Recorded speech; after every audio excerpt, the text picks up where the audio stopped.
പരിശുദ്ധ ദീനിവിടെ നിലനിൽക്കാനുള്ള പ്രവർത്തനങ്ങൾ സജീവമായി നടക്കണം. വെറും പള്ളിയിൽ ഇത്തികാഫിരുന്നാൽ പോരാ, വെറും തസ്ബീഹ് ചൊല്ലിയാൽ പോരാ. നബി തങ്ങൾ പഠിപ്പിച്ചതാണ് ഇസ്ലാം. ഏതെങ്കിലും വിവരമില്ലാത്തവൻ പറയുന്നതല്ല ഇസ്ലാം. അതുകൊണ്ട് വിവരമില്ലാത്ത വ്യാജ തരീഖത്തുകാരുടെ വലയിൽ ഒരൊറ്റ മുസ്ലിമും പെട്ടുപോകരുത്. സുന്നത്ത് ജമാഅത്ത് മുറുകെ പിടിച്ച് ജീവിക്കണം. സുന്നത്ത് ജമാഅത്തിലായി ജീവിച്ച് മരിക്കണം. അല്ലാഹുവേ, അതിന് സാധുക്കളായ ഞങ്ങൾക്ക് നീ ഭാഗ്യം തരണം അല്ലാഹ്. നീ ഹഖ് ഹഖായി ഞങ്ങളെ ബോധ്യപ്പെടുത്തണേ അല്ലാഹ്. ബാത്തിൽ ബാത്തിലായി ഞങ്ങളെ നീ ബോധ്യപ്പെടുത്തണേ അല്ലാഹ്. നബിതങ്ങൾ പഠിപ്പിച്ച ഒരു കാര്യമുണ്ട്, മുത്തഖീങ്ങളിൽ പെടണമെങ്കിൽ സംശയമുള്ളതിനൊന്നും പോകരുത്. സംശയമോ അമ്പയ്ക്ക് പോണ്ട, പിന്നെ അവിടെ അതിനെ പറ്റി തീരുമാനം എടുത്തില്ലേ എന്ന് പറയുന്നത് സംശയമുണ്ടോ പോണ്ട. സംശയമില്ലാത്ത എന്തെല്ലാം ഉണ്ട് ഇവിടെ. സംശയമുള്ളതിൽ പോകാൻ പാടില്ല. അത് നബിതങ്ങൾ പഠിപ്പിച്ചൊരു പൊതു തത്വമാണ്. ആ തത്വം നമ്മുടെ പ്രവർത്തകന്മാരെ പ്രാവർത്തികമാക്കണം.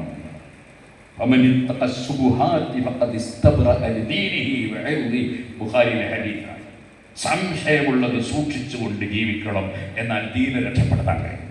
അപ്പൊ സംശയമുള്ള സ്ഥലങ്ങളിലൊന്നും പോകരുത്.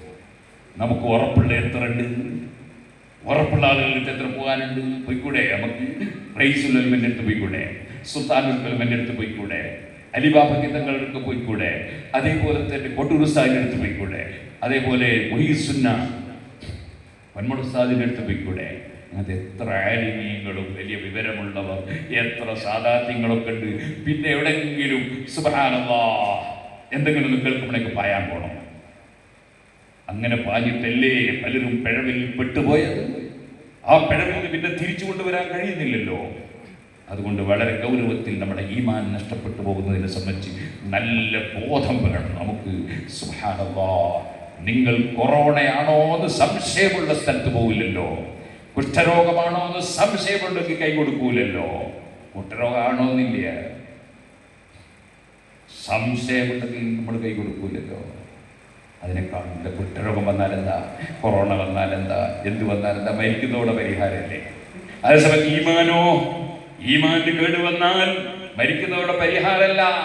പിന്നെയോ ലഹിയൽ ഹൈവാൻ, മരണശേഷമുള്ള ജീവിതമാണ് യഥാർത്ഥ ജീവിതം എന്ന് ഖുർആൻ പറഞ്ഞ സ്ഥിരമായ ജീവിതം.